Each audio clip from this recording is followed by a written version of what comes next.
my background is I'm a veterinarian that couldn't get enough school, and so I went back and got a PhD in swine nutrition, and then they couldn't ever get rid of me, and I've been at Kansas State ever since on the faculty at the School of Veterinary Medicine doing production research based out in the field. I've been there about 15 years or so, and get to work with a wide variety of different production systems across the U.S. So today we're going to focus on sow care. When I first talked to Josh, when he asked me to speak, we had an exchange of emails looking at topics, and I thought, oh, he's gestation and lactation, and he said, we don't want any of that nutrition stuff. That's not important, you know. We want you to talk about sow care. So I'm going to focus on actually two areas that I've done some research, and that in the production systems that I work with, where we've done some nice trials and case studies. So the first area we're going to focus on today is farrowing induction, using prostaglandin to induce farrowing, and then we're going to focus on reviewing oxytocin usage. So, you know, both are types of hormonal manipulators, very powerful drugs that are widely used in swine farms, and so we're just going to go through some data and kind of challenge some of the thinking there. So, first off, how long is gestation length in pigs? How many days? 114, I hear. 3 months, 3 weeks, 3 days. You ever heard of that? 115. 114, 115? Okay. Remember that number when we're looking at some of these slides. I'm going to start out with the first case here. This is from our actual K-State swine farm. We have a small farrow-to-finish farm, about 125 sows, that we batch farrow once every 5 weeks. And we do that in order to get larger groups of pigs, because we focus our research at this farm on the growing pig. And so we want all the same age pigs. And so we batch farrow every 5 weeks. And we batch farrow about 30 sows every 5 weeks, 10 times a year. Interestingly, the farm manager, he talked to me one time when I was out there working on some stuff, asking me questions about, they had like 50% of the litters were savage and piglets. And this wasn't just gilts. It was all across the board. No parity. You know, I was used to seeing, you know, occasionally you see a gilt litter that's savages, but this was something weird was going on. And also we had a bunch of sows. Like we'd get 3 or 4 sows in every farrowing group. So we were talking 10, 12% of sows were experiencing this udder edema, like their udder and all the way up their back just swell up, and then of course their mammary glands wouldn't work very well, and they get big abscesses, and it was leading to culling. And on this farm, the manager would induce on day 112, just prior to leaving for the evening. You know, typical in using Lutalice, 2 cc's of Lutalice, prostaglandin, and typically the average farrowing length from induction is always quoted as being about 30 hours. So he'd do it late, just last thing in the afternoon before he left, and so then, you know, a large number of the litters would farrow early morning of the subsequent day on day 114, maybe some of them during the night on day 113. So on day 114, then he'd have a lot of litters to work, and it just worked really well with the farrowing house schedule. Farrowing house manager. One of the other things that have been going on that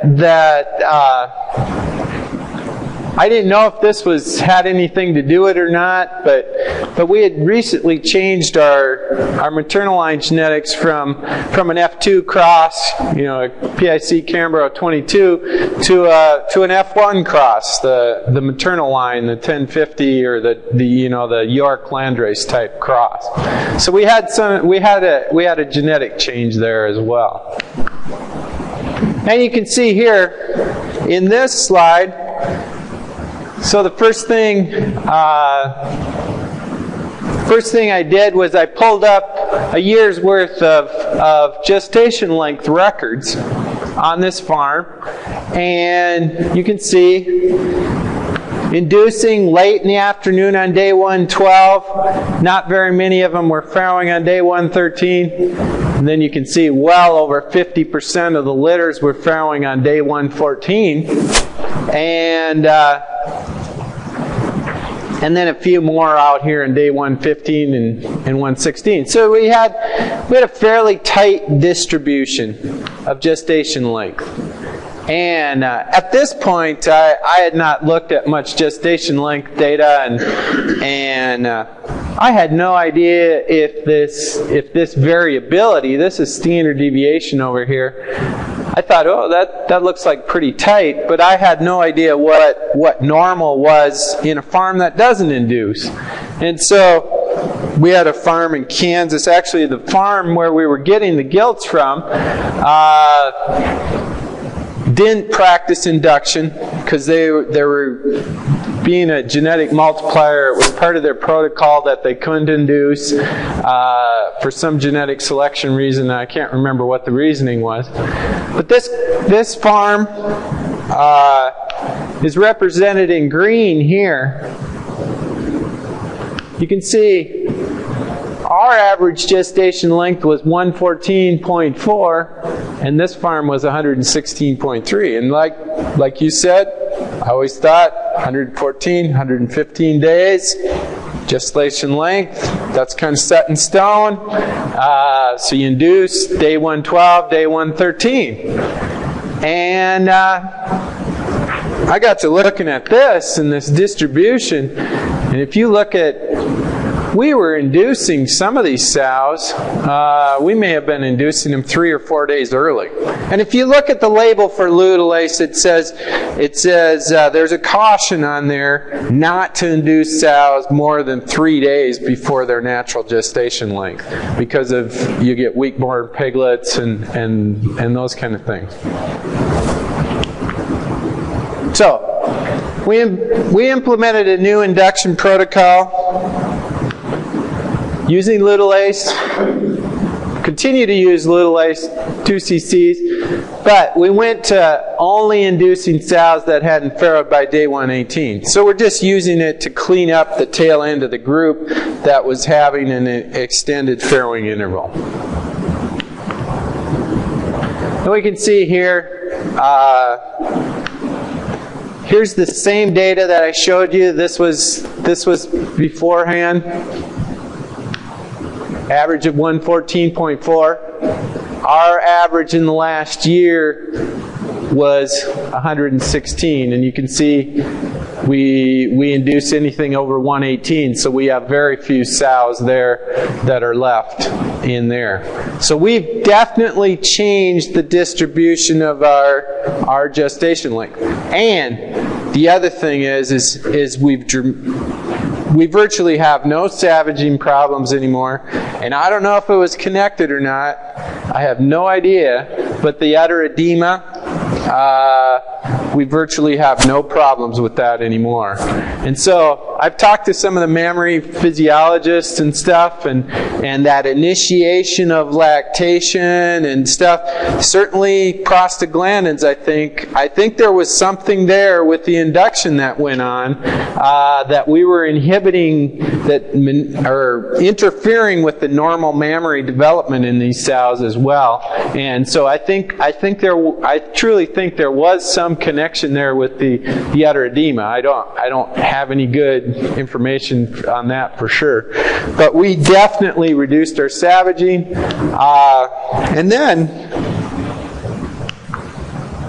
And this just shows you again the distribution, the range here. We have a few sows that farrow early, then the majority of them are on day 115, 116, 117. And the implications of this are, if you're using no induction in your farrowing house, you're going to have a 3 to 4 day window there. I know it has some implications from managing those farrowing rooms on some of these farms where they manage them so tightly. You get quite a spread of age and of weaning age. Production-wise, this was a few years. The before was when we were using our day 112. When we were using our day 112 protocol, and this was 4 or 5 years ago. And I just took the year's worth of data prior to switching our protocol, and then I just took the current 2009, current is 2009 production performance data. And so you can see our total born has increased by about 1.7 pigs, which reflects the change from the F2 to the F1 and the genetic change over about a 5-year period. You can see the emphasis there's been on total born over the last few years. The interesting thing, I think, is you look at our live born, we're at about 1.6, 1.7 more pigs per litter. Our stillbirth rate has, as a percentage of pigs, has actually dropped with our change in induction, and our pre-weaning mortality has dropped by about 2%, even though we've got about 2 pigs more per litter, or a pig and a half more per litter there. And our wean per litter certainly has increased as well over that time period. Now, that increase isn't all due to induction, but my point here in this slide is that we've reduced the amount of induction we've done dramatically, but we haven't increased our stillbirth rate, or we haven't increased our pre-weaning mortality. And then a few years ago, this study came out, published in the Journal of Swine Health and Production.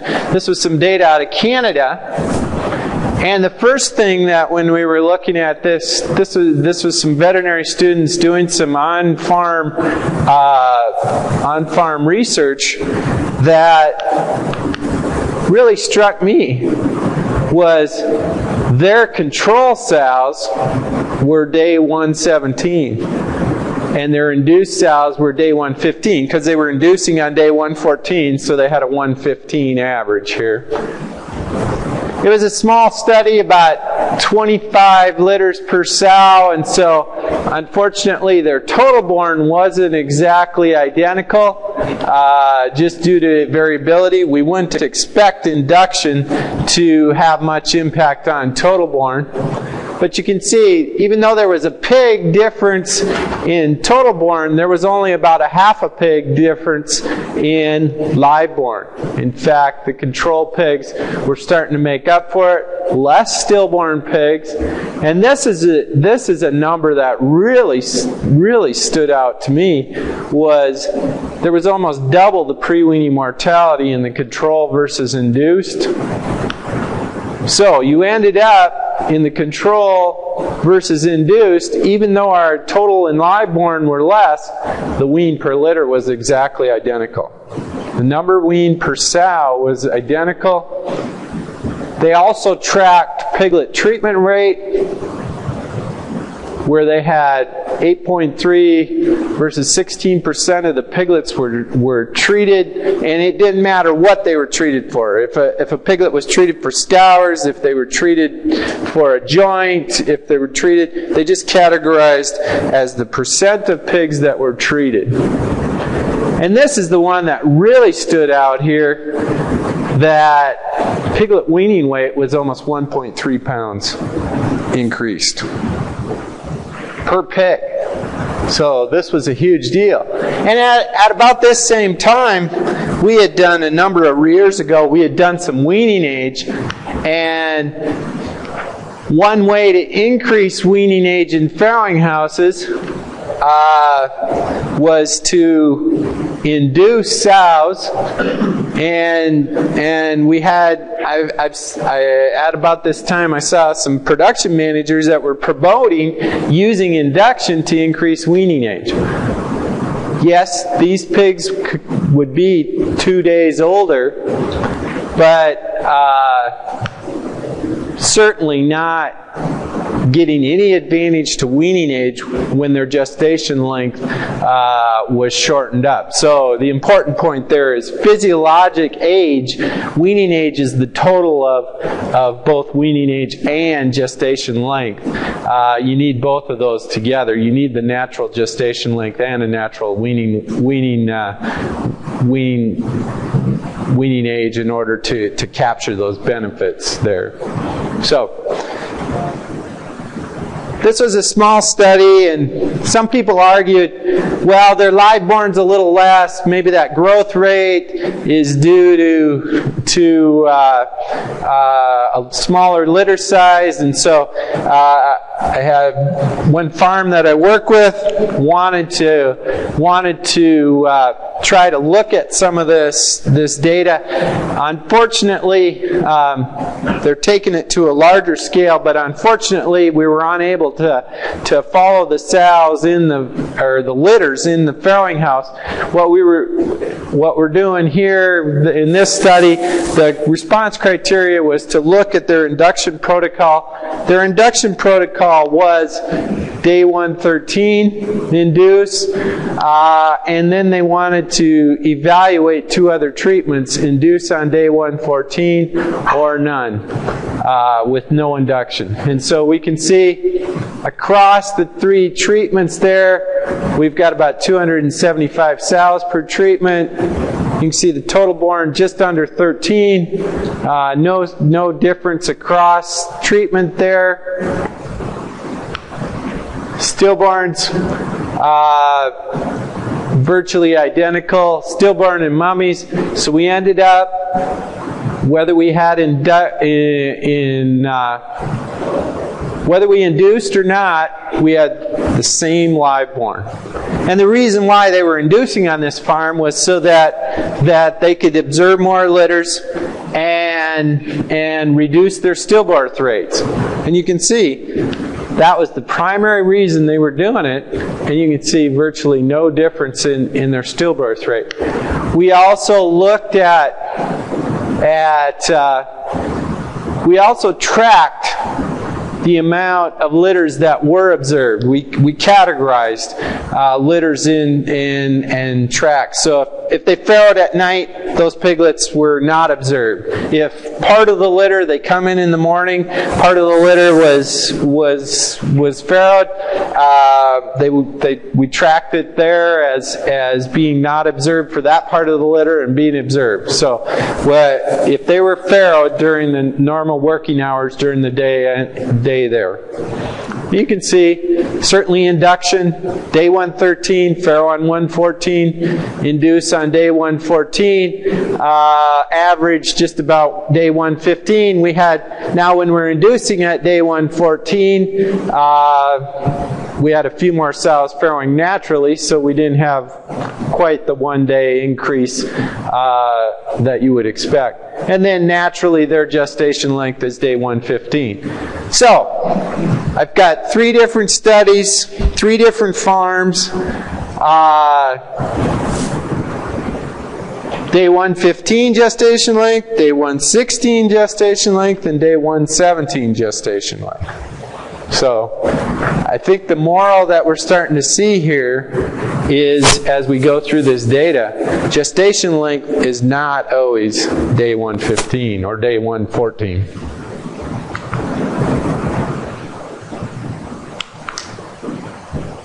We also split this data out and looked at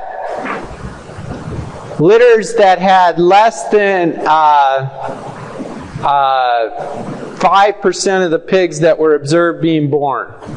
So if a litter was born in the night, or if a litter came in and she only had one more pig, that would be categorized as a litter being born with less than 5% of the pigs being observed. This middle category is where greater than 5% or less than 95%. So part of the litter, part or whole parts of the litter are observed, and you can see the average here is roughly 54% of the litter. So this is where maybe half of the litter is, an example would be half of the litter is farrowed in the morning when you come into work, and then the other half is born there in the morning while working. And then this is where all of the litter was observed farrowing. And this is irregardless of the induction category. So we can see here we had 0% observed here, 55% here, and virtually 100% of the pigs were observed induced there. We can see virtually no difference in gestation length, 114.5 to 114.8, range of 200 liters to 350 liters. The interesting thing here to observe is for litters that weren't observed, there was almost 1.1 stillborn per litter. For litters that were observed, it was 0.3. So there's 4 times more stillborns in litters that were observed. And so what this tells us is farrowing induction alone isn't going to reduce your stillborns. If you use farrowing induction to be able to observe litters and get them, it's the attention and having people there when the sows are farrowing. That's the important point. Induction alone is not going to reduce your stillbirth rate. It can be a tool, but it's the actually being there in the farrowing house and preventing the stillborns that is the key. So that's the major thing that we learned from this study. Unfortunately, we weren't able to follow the pigs out. I would have liked to gotten farrowing house data, and we're still in the process of trying to get that study done in this system. To wrap it up on farrowing induction, got another case study of about a 2,500 sow farm. Excellent reproductive performance. You can see this is their 10-month farrowing performance monitor from July of 2009 to April of 2010. Farrowing rate 90% on a 2,500 sow farm. 14.4 live born.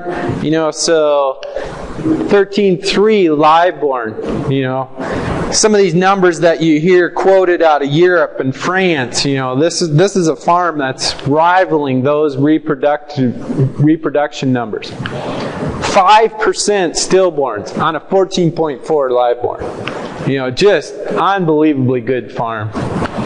Pigs weaned per sow weaning almost 12 pigs, or over 11.5 anyway. Weaning approximately, you can see they're using a few nurse sows because that number's a little bigger.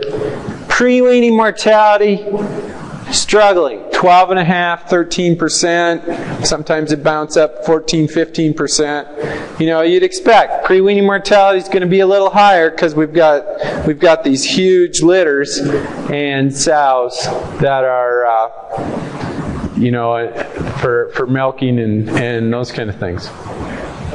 So, over the past year or so on these farms, pre-weaning mortality was targeted as an opportunity area. And I should have pointed out one more thing here. Transitioning from PIC C22s to 1050s again. Similar to what we did at our K-State farm, going from an F2 to an F1, where you have the all-white line. Pre-weaning mortality targeted as the opportunity area. Of course, this is the kind of farm, you know, it's a really good farm, but they're always trying to get better. And so that pre-weaning mortality, everybody tells them, you know, you got to get that under 10%, you know. And so they're just really focused on that and really focusing on that. The other thing they had was they had a history of a small proportion of sows with udder edema. 1 to 3% of those sows would develop this udder edema again, similar to what I described that we'd had. And then they were having an early lactation period, kind of mammary development failure. It was like during the early part of lactation, these sows just wouldn't milk very well. And it was interesting. I went through the farrowing houses, and then about day 5, day 6 of farrowing, then those sows would begin to produce milk. And I was really confused when I saw this, because my training, theory background, and talking to the mammary physiologists, they all tell me that once a mammary gland starts to involute, that there's no way you're ever going to develop that. You know, you're done for that lactation period. You're going to have to take her through a gestation period, and this was just really, really weird looking. Standard practice on this farm: induce with 2 cc's of luteolized intramuscular in the gluteus maximus muscle on day 114. Then the next morning, induce early afternoon. Next morning, if there weren't any piglets present, they'd give them a cc of oxytocin, and that kind of leads us, kind of transitioning us into the next topic here. Interestingly enough, here is from this 2,500 sow farm. This is a 10-week pre-weaning mortality. We can see here is the 4 weeks prior to where they were using induction. Then the major thing they changed here in this transition period is they changed a few things. The major thing was they stopped inducing. They increased their colostrum, focus on colostrum management, and those were the 2 major management changes. And that's the thing when you're looking at this. But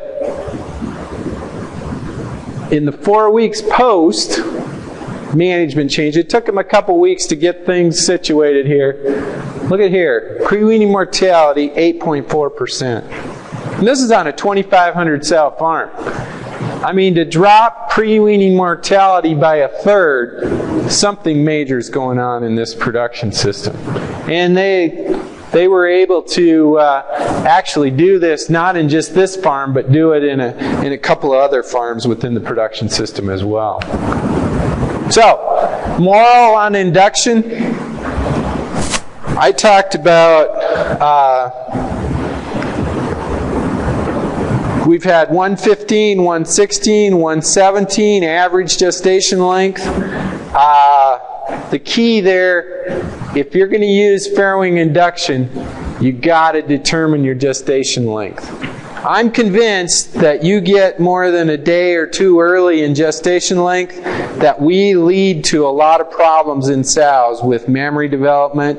We lead to weaker born pigs that don't have as good immunity and more susceptible to pre-weaning mortality. I just think that there's something there with the physiology of not getting the physiologic age of gestation, that there is definitely a link there with pre-weaning mortality. And I think when you think through the biology, it makes a lot of sense. So the induction tool, it's a good tool to help focus on efforts to reduce stillbirths and clean up rooms and those kind of things. But again, it's the tool. It's not going to solve your problems. It's the result of that's actually going to be. So our recommendation, like we're using at K-State, my recommendation, I only use induction to clean up rooms, just to keep from having those extended gestation lengths. So that a minimum of a number of sows are actually being induced. Switching gears here, going from farrowing induction to oxytocin. Probably there's a bottle of oxytocin probably on, I don't know if I've ever been on a sow farm around the world that there isn't a bottle of oxytocin on. So, widely used drug. Primarily used to aid reduce stillbirths, and it's actually on the label to reduce stillbirths as an obstetrical assistance in order to, if you got a pig stuck in that, it'll increase the uterine contractions, and then of course, milk letdown. So, just to review, oxytocin, it's a hormone. It's produced naturally by the body. Causes the uterine muscle. This is just a fancy, I had to throw in a few veterinary terms there just to confuse you a little. But uterine muscle that contains receptors specific to oxytocin. So the oxytocin binds to that receptor, and it's just like an ignition. It ignites that uterus to contract. And so it stimulates the contraction of that uterine smooth muscle. Mimics the contractions of a normal spontaneous labor, transiently impeding the uterine blood flow. So when it stimulates that contraction, it's actually impeding the uterine blood flow. And that's going to be important when we look at some data here coming up. And actually the strength of the uterine contractions are actually increased. And if you actually, this is the same oxytocin or pitocin. It's used in humans to induce labor in humans. And if you talk to women that have been induced and versus natural childbirth, they will definitely tell you that the uterine contractions are stronger. And at least I've never been through it, but that's what I've been told, that induction, that's definitely true. So, looking at here, this is some data from a researcher out of Mexico where they looked at giving 1 dose of oxytocin at the beginning of farrowing. After the first pig had farrowed, then gave them one single dose of oxytocin, and then compared that to some control litters, a couple hundred control litters, where they didn't use oxytocin. And so we can see here the length of time. Look at here. In these normal, unaided sows, it took them almost 5 hours to farrow normally. Just a normal farrowing here. And when they gave oxytocin, it dropped that farrowing time just about in half, down to 2.5, 3 hours. And you can see that's reflected in here. The normal time between pigs is 29 minutes.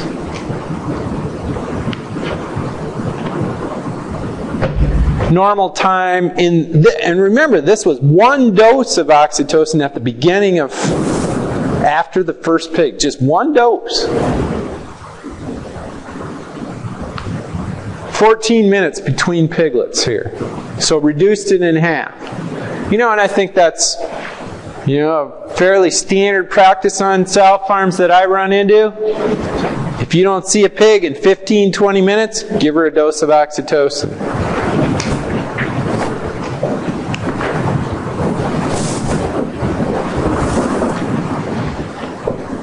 And if you look at it, it's a pretty amazing hormone. You give a sow a dose of oxytocin, 3 to 5 minutes later, give it intramuscular.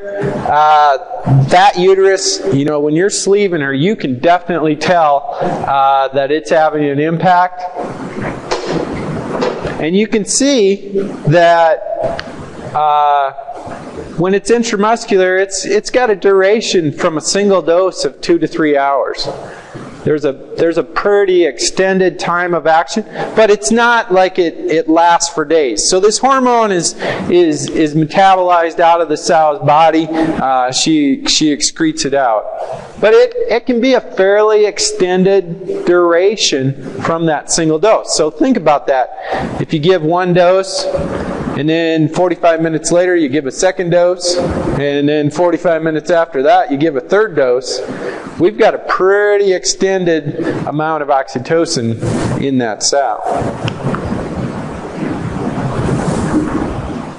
And you can actually lead to, with an excessive dose, you can actually lead to the point where that uterus contracts so much that it becomes non-responsive.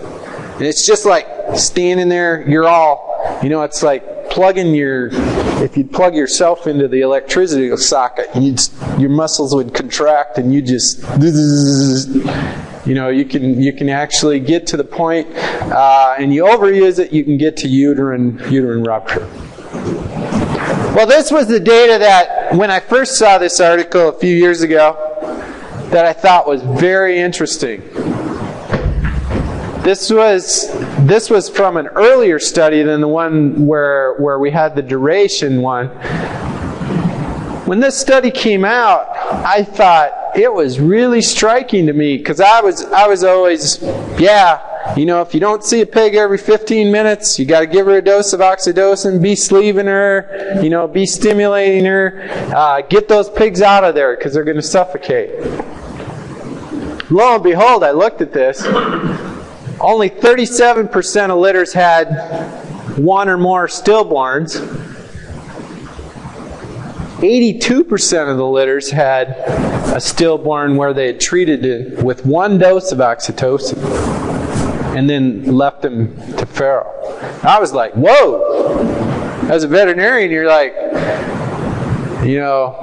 if you're going to give a drug, you want it to do something positive. You don't want it to be killing things or causing stillborns. And I was like, whoa, we need to rethink this a little bit. And then when you looked at, this was the second study where they had measured the farrowing duration and the length of time between pigs. You can see 0.7 stillborns per litter when they just left them farrow naturally. No intervention, no sleeving. Just left the sows farrow naturally. Versus following those piglets after the first piglet with one dose of oxytocin. We can see 1.2 stillbirths there.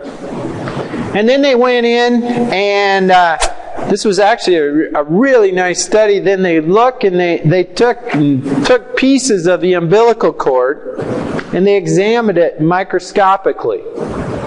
And they looked at how many damaged umbilical cords per litter. And you can see in the control there was only 0.2. There was almost 3 times more damaged umbilical cords there in the litters that were given oxytocin.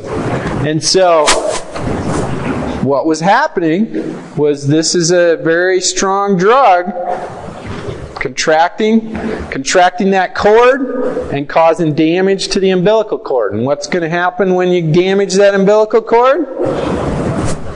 That's that pig's lifeline, remember? And so those pigs were suffocating. And they actually did some, they also measured like, meconium, the brown stuff that's in the uterine sac, the waste that the piglet excretes during the gestation period. Oxytocin pigs were actually they had more meconium staining, meaning that they were struggling to get oxygen during the birth process. So it was definitely mechanistically impacting here. They had developed a nice story. They also had, from this study, or this is from an earlier one, this was, I put this data together from the way they had reported things. I was able to, when you look at where stillbirths occurred in the farrowing birth order. So in yellow here, we have piglets number 1 to 4. Those were the first 4 piglets born. Then we have piglets 5 to 8, and then we have piglets greater than 8. So you would expect in these control sows, what happened is piglet 1 to 4, very small proportion of those are born stillborn because they're at the beginning of the litter. And then in the middle of the litter, it's a little bigger, but not a whole lot. And where your stillbirths are coming in is in the end of the litter. Where those piglets, where she's been farrowing longer, she's tired, she's maybe not contracting as much. Look where stillbirths were occurring. Remember, this was after where we gave this 1 dose of oxytocin after the first pig was born. 80% of the stillbirths were within the first 4 pigs of the litter. Only 20% of them were out here in the last part of the litter. Again, I was like, from a veterinary's perspective, we don't want to be intervening here and causing more harm than good. Finally, they did this researcher's been focused on this for a number of years, done an excellent job of really characterizing oxytocin usage that people really haven't thought a whole lot about. Looking at using it for obstetrical assistance. And so they followed sows that had one stillborn or they were sleeving them and they had a lack of uterine contractions. And they stimulated all the sows manually with teat massage to stimulate some natural oxytocin. But then, where these sows, where they categorized, this was their indicator that they used that we need some intervention. This sow is not farrowing normally. She's had one stillborn. Her uterus isn't contracting. We need to use a drug intervention. They randomly assigned these pigs to either a dose of oxytocin or just nothing and leaving them go. Look at this again. Controls 1.2 stillborns because there was one stillborn already, so they only had 0.2 extra. And you can see in the litters where they used the oxytocin, they had 0.9 extra pigs above the 1 oxytocin. So actually increase the amount of stillborns again, just like they did in the other study where they had the normal litters farrowing. And they also did a nice little deal here where they measured, they just confirmed over here on the left side is the duration, the intensity of the contraction. And so without oxytocin, it's 16.7 millimeters. Over here, I'm sorry. The duration is on the left. 16.7 seconds versus 13 seconds with oxytocin. So The contractions were shorter with the oxytocin, but look at, they were 50% stronger. That's what these bars represent. The green bar and the 14 and the 21. So you're getting the short, intense contraction with the oxytocin. So my conclusions after looking at all this research was oxytocin used in even sows that are having farrowing problems actually increased stillbirths. We were doing more harm than good. And so we took this out into a large production system that I've worked with for a number of years. First thing I did was went and looked at their oxytocin usage.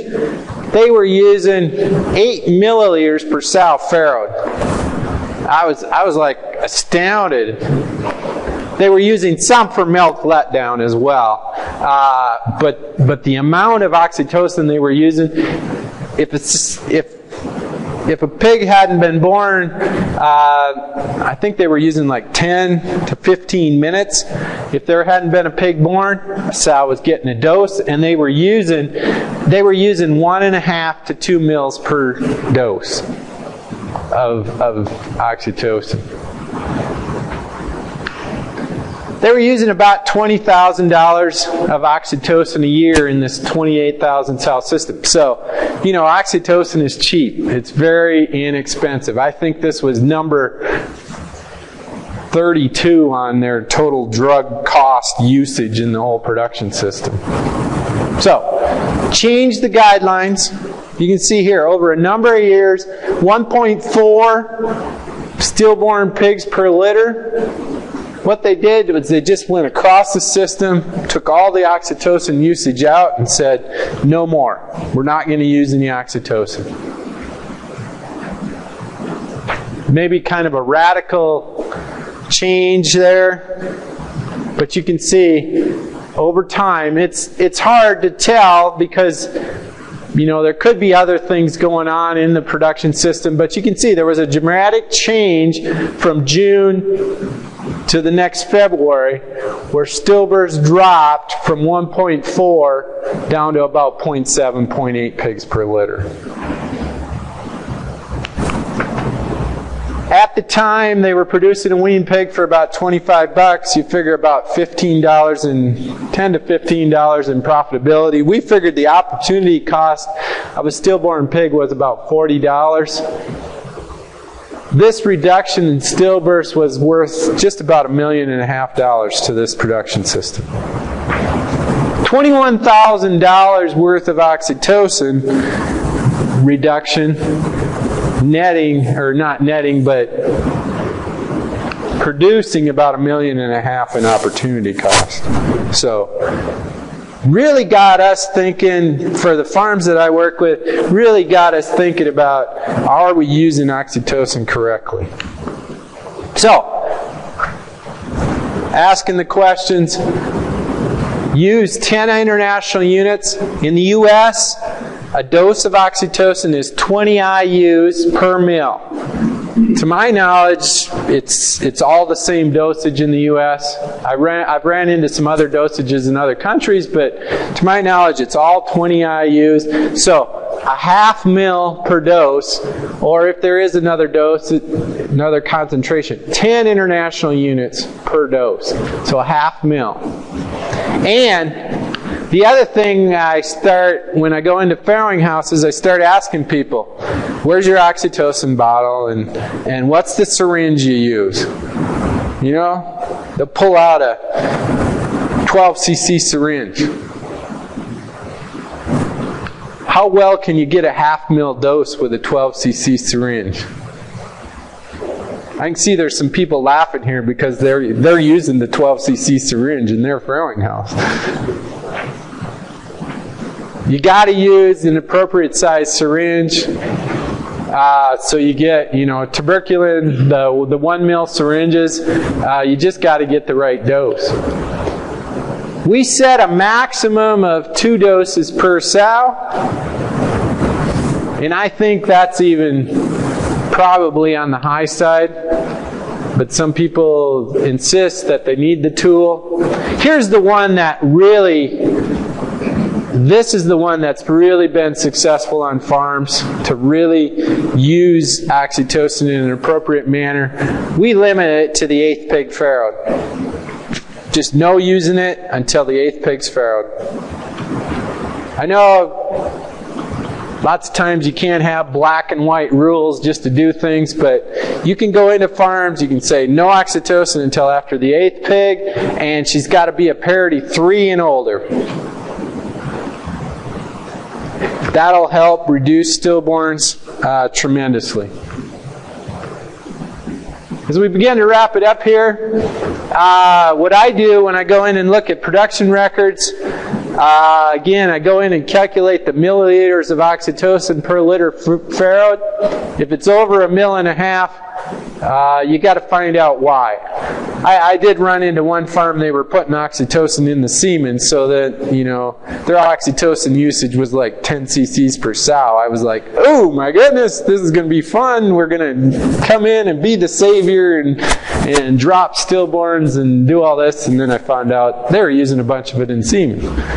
So you gotta do some investigation. Certainly nowadays, with genetic selection for increased survivability, you know, like Danebred to day 5, if you got more than a stillborn pig per litter, you definitely got to be investigating there. And you know what I showed you? There's a lot of farms that are 0.6, 0.7. We use a 1 stillborn intervention that definitely you get above that. And the other thing is to look at parity distribution. Parity 1s should be about 30% less than parities 2 to 5s, and then parity 5 pluses should be about 1.5 times what these mid-parity stillbirth rate is. And so, for example, here's from another production system that I work with, 35,000 farrowings here, parity 1, 2, 3 to 6, 7 plus. You can see here, parity 1s and 2s, 0.3 stillborns per litter, around 2.5–3% stillbirth rate. Half a pig out here in the 3 to 6, or about 4%. And then you can see out here, we've got about 1.5 times more stillborns here out in our older parity sows, up 6.5–7%. You know, this is a really good farm. They actually do use oxytocin, use induction, but they limit the use of oxytocin severely out in these later parity sows. Only use it later in the farrowing period. If you come in, look at a performance monitor across parity, and it says 0.7 across the board for every parity category, that to me usually is a signal that we are using oxytocin inappropriately. It's an easy diagnostic indicator that you can look at from a production manager standpoint. So, we'll wrap it up. In summary, from a farrowing induction standpoint, it's a good tool to increase the predictability of when sows are going to farrow. The moral is, though, know your gestation length. We're seeing a lot of farms with some of these breeds, and especially it seems like with larger litter sizes, we're seeing extended gestation lengths. It's not uncommon to see day 116. I've seen it on a number of farms now, and I cited that one study where it says day 117. And we always get into this, what do you count gestation length? And remember, gestation length, we count it from the day of the first breeding. And I think that's pretty standard in most record systems, although some record systems you'll run into it a little differently. Oxytocin usage, minimal usage. None in gilts, none in P1s. Later, remember to use it later in the farrowing process. So, guidelines, use it after the 8th or 10th pig, because then the risk of a stillbirth goes way up. So use it where there's a higher probability of a stillbirth, or use it in an older sow.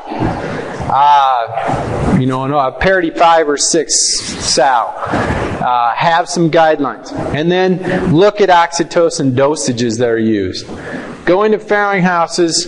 I go in, that's one thing when I'm walking through a farrowing house, they always think that I'm kind of a nutrition guy, and so they think I'm going to be looking in the feeder, and then I go around and start asking about, well, where's your oxytocin, how much, what are you using, what's the dose, and it's amazing what people will tell you in the farrowing house, that they just don't understand how potent a drug this really is.